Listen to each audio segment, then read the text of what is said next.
Picture this. You're sipping coffee, scrolling on your phone, and suddenly, silence. The barista is frozen mid-pour. The clock hands stop ticking. A bird hangs in midair like a painting.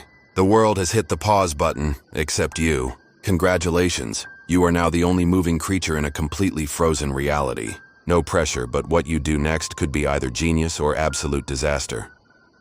The first few minutes would be pure fun. Admit it.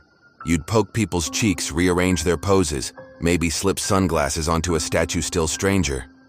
You'd wander into a candy store, grab whatever you want and laugh because nobody can stop you. Movie theaters? Free.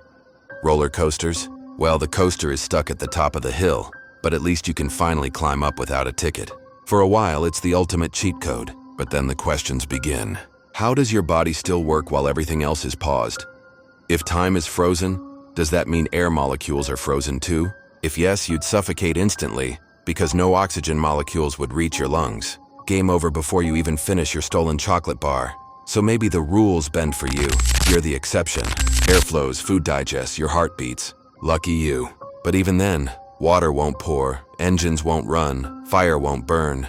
Technology becomes useless. No electricity flickers, no Wi-Fi streams, no TikTok to scroll. Just you, alone with statues. The fun wears off quickly. Imagine walking through a city filled with frozen people. Cars locked in traffic, cyclists balancing mid-turn, dogs in mid-bark. At first, it's like living inside a photograph. After a while, it feels more like a horror movie. The silence would be deafening. With no conversations, no footsteps, no hum of machines, your brain might start inventing noises just to stay sane. You'd miss the simple chaos of life. The sound of someone sneezing, a baby crying, or even that neighbor who plays bad guitar at 2 a.m. Life, food, and survival would be tricky. Grocery store apples look great, but if time is frozen, they're just statues. You can't cook, can't boil water, can't grow crops. Maybe whatever rules keep you alive also unfreeze what you touch, like some kind of magical permission slip. If not, you're stuck eating whatever was already in your stomach when time stopped. That's a grim diet. Hope you weren't halfway through instant noodles when this happened. But and then comes the weird part, ethics. If everyone is frozen, is it stealing when you take their stuff? Technically, they won't notice. But when time resumes, they'll wonder why their wallet is empty and their pants are inside out. Mischief might be fun for a day, but the guilt could crush you. Imagine facing your friends later. Oh hey, why is my living room filled with Jenga towers made from my own furniture? Oops. Romance? Forget it.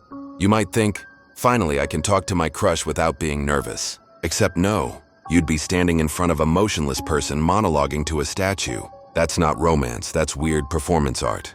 The loneliness would sink in fast. We complain about people, but without them, life becomes unbearable. Even the slowest cashier or the nosiest neighbor is better than eternal silence.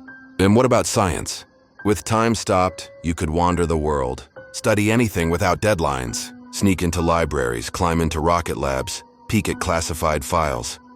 But what's the point if nobody else is around to share the discoveries? Knowledge locked in your head without an audience is just trivia. And besides, imagine traveling alone through a frozen earth. Every city is a museum, every street a mausoleum. Adventure quickly turns to isolation. But the biggest danger is psychological. Human beings need interaction. Without movement, laughter, arguments, or hugs, your mind might unravel. You'd start talking to frozen people, inventing answers for them, giving them voices just to cope. You'd throw yourself birthday parties, blow out candles that don't burn, and clap for yourself in a silent stadium. At some point, you'd beg for time to move again, even if it meant rush hour traffic and bills piling up. So, is it really a superpower? For a few minutes, yes. You could dodge bullets, win every race, pull endless pranks, but long-term, it's a nightmare. No growth, no relationships, no stories. Time is the fabric that makes life worth living, even when it's messy. Without it, you're just the last player in a paused game, wandering levels that never change. So, what would you do if time froze for everyone but you? Raid the cookie aisle, pull silly pranks, or collapse under the weight of silence? Share your thoughts in the comments before time runs out.